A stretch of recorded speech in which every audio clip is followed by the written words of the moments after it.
Welcome back to the deep dive. This is where we take your source material, all the dense research, the maps, the notes, and we just distill it. Right down to the essential, usable knowledge. Exactly. So if you're someone who needs to get informed and get informed fast, you are in the right place. And today we've got a really fascinating target. It's a deep linguistic snapshot of Northeast India. It is. We are drilling down on one specific language, Róngdani Rabha. A region where history is just completely woven into its language map. It really is. And our mission for you is simple, a 3-point summary. Where does it fit in the family tree? Where do you find its speakers? And maybe most importantly, how do they define themselves? And that really all starts with classification. I mean, think about it this way. Okay. Knowing a language's family tree is the quickest way to get its cultural and historical coordinates. It's like a linguistic DNA test. Okay, so let's unpack that. Where do we start? We start at the deepest root. Let's look at the high-level classification from the sources then. It says Róngdani Rabha is a, quote, branch of the Rabha language. Right, so it's a specific variety, maybe a dialect within a larger language. And that larger language, Rabha, where does that fit in? It sits inside the colossal Tibeto-Burman language family. And when you say colossal, you mean?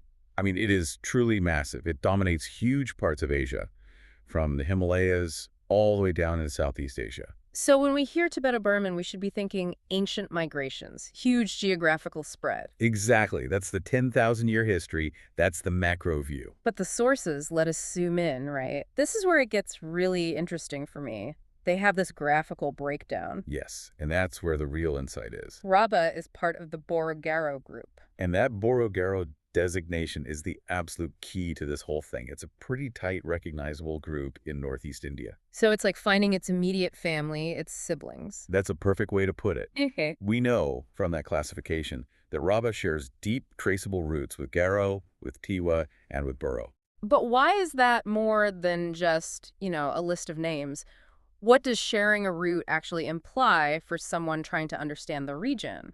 It implies a shared history, a shared material culture. I mean, these languages, Garo, Tiwa, Boro, and Rabha, they didn't just meet each other randomly. They came from the same place. They came from a common ancestor, a single language that we can even try to reconstruct. And that means they likely share, basic structures, maybe similar sounds, or core vocabulary for things like water or house. So understanding this classification is a massive shortcut.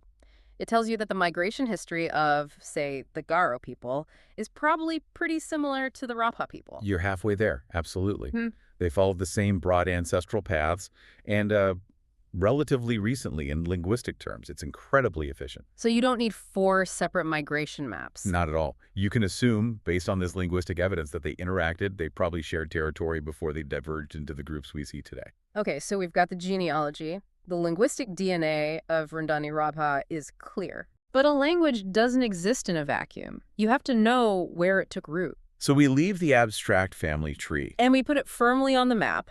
Let's talk geography. Right, from taxonomy to topography. And the sources give us some very, very precise coordinates for the speakers. They do. First, it's primarily spoken in the Golpara district of Assam.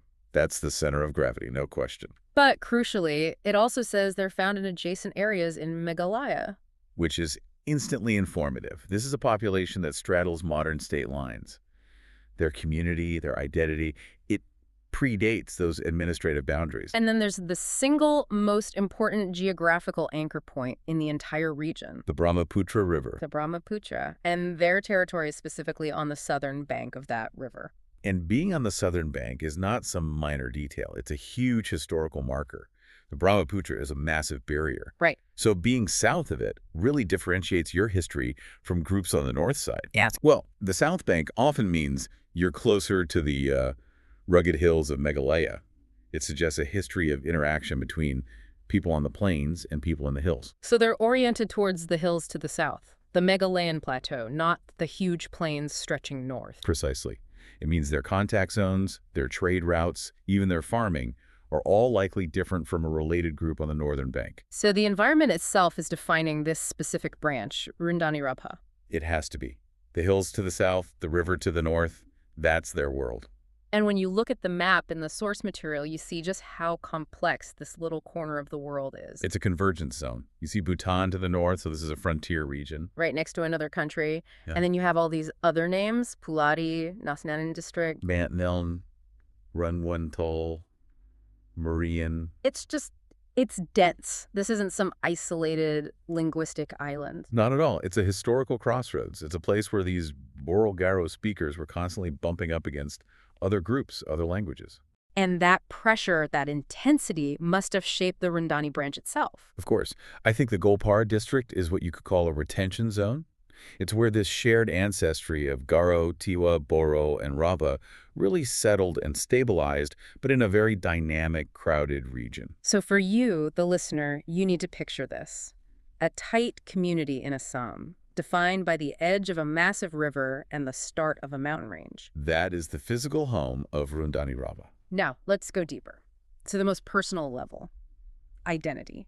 How do these people actually refer to themselves? Yes, because understanding the location is one thing, but the deepest insights often come from, well, the language of self-reference, So we're moving from what they speak and where they speak it. who they are. The Rabha people, according to the source, call themselves by a very specific name, Rabatang. And this is where it gets really fascinating linguistically. We have to look at the structure of that name, Okay. specifically that ending, the element to ra. It's a suffix, a morpheme. And the sources give a really clear definition. So what does distang mean? It has a dual function. The source says it can mean a group, as in the people, the collective, or it can mean a single individual, a member of that group. Wait, hold on. So the same word, Rabatang, can mean both we, the Rabha people, and I, a single Rabha person. Depending on the context, yes. Yeah. It's an incredibly efficient piece of linguistic packaging. It's more than efficient. That's an insight into a worldview, isn't it? It has to be. The implication is a deep, inherent link between the group's identity and the person's identity. Does the source go so far as to say that the collective comes before the individual?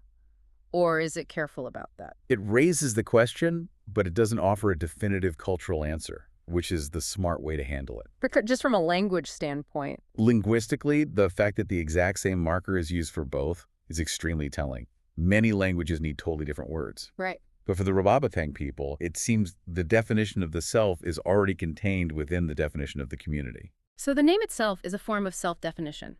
It's this perfect, unbreakable loop. The language, Rabha, defines the speakers, Rabatang. And the structure of their name, that Dratang part, defines their relationship to the group. That's the kind of detail that makes this whole thing worth it. It really is. It shows that language classification is never just about grammar. It's about how people perceive themselves and their history. Okay, so let's lock this in for you. We've gone from the deep roots of the family tree to the riverbank to the deepest layer of identity. Let's recap the 3 key facts. First, Róngdani Rabha is a branch of Rabha. It's in the massive Tibeto-Burman family, but more importantly, It's in that tight-knit Boro-Garo group. meaning it shares a recent history with Garo, Tiwa, and Boro. That's point 1. Point 2, geography. Yeah. They're defined by the water and the hills, The Golpar district of Assam extending into Meghalaya, and situated precisely on the southern bank of the Brahmaputra River. a location that makes them a unique crossroads. And finally, point 3, identity. They call themselves Rabatang. Using that powerful tang suffix, that means both the collective group and the singular individual. And just like that, you've gained fluency in the core context of this community. It just shows how quickly you can grasp a region's history when you map its family tree and its territory at the same time. Which leaves us with one final thought for you to consider. Go on. How many other, seemingly small language groups around the world might hold the master keys to their region's ancient histories?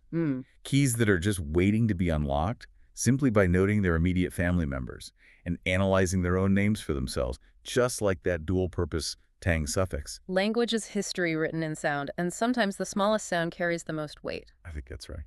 That's all the time we have for this deep dive. Thank you for letting us guide you through the source material that defines our world. Until next time.